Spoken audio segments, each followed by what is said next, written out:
बिस्मिल्लाहिर्रहमानिर्रहीम अस्सलामु अलैकुम। क्लाउडी मलाकन चैनल में खुश आमदीद। सऊदी अरब में नमाज ईद के बारे में नई अपडेट के साथ हाजिर हूँ। वजीर इस्लामी उमूर शेख डॉक्टर अब्दुल लतीफ बिन अब्दुल अजीज ने ईद के नमाज के हवाले से नया ऐलान कर दिया है। सऊदी वजीर इस्लामी उमूर ने तमाम जामा मस्जिद और ईदगाहों में ईद की नमाज अदा न करने का हुक्म जारी किया है। इस साल सऊदी अरब की ईदगाहों और जामा मसाजिद में ईद उल फितर के इज्तिमा नहीं होंगे। वजीर इस्लामी उमूर अब्दुल लतीफ बिन अब्दुल अजीज अल शेख ने जुम्मा 29 रमज़ान 22 मई 2020 को हुक्म जारी कर दिया। मुमलिकत भर में वजारत के तमाम शाहों को तहरीरी तौर पर हुक्मनामे की कापी भेज दी गई है।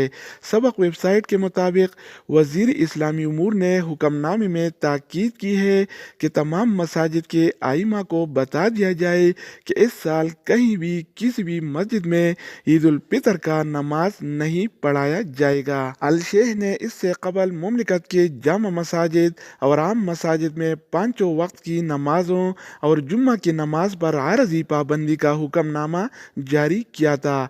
ये पाबंदी नई कोरोना वायरस को फैलने से रोकने के लिए हिफाजती इक़दामात के तहत लगाई गई है। सऊदी खबर रसा अदारे SPA के मुताबिक वजारत इस्लामी उमूर ने कोरोना वायरस का सिलसिला जारी रहने की सूरत में मुफ्ती आला से ईद उल फितर के मुतालिक सवाल किया था, जिसके जवाब में मुफ्ती आला ने कहा था कि अगर कोरोना बहरान जारी रहा और ईदगाहों या मसाजिद में ईद की नमाज अदा करना मुमकिन न हुआ तो ऐसी सूरत में सब लोग खुतबा ईद के बगैर ही घरों में नमाज ईद अदा करेंगे। तो दोस्तों, ये थी अब तक की ताज़ा तरीन अपडेट्स। मजीद न्यू अपडेट्स और मालूमाती वीडियोस के लिए इस चैनल का विजिट करें। अगर आप इस चैनल पर नए हैं तो इसको सब्सक्राइब करें। अगर आप दोस्तों ने पहले ही से इसको सब्सक्राइब कर रखा है तो आप भाई के ताउन का शुक्रिया। तो दोस्तों, दूसरी वीडियो के साथ दोबारा मिलेंगे। तब तक खुदा हाफिज़।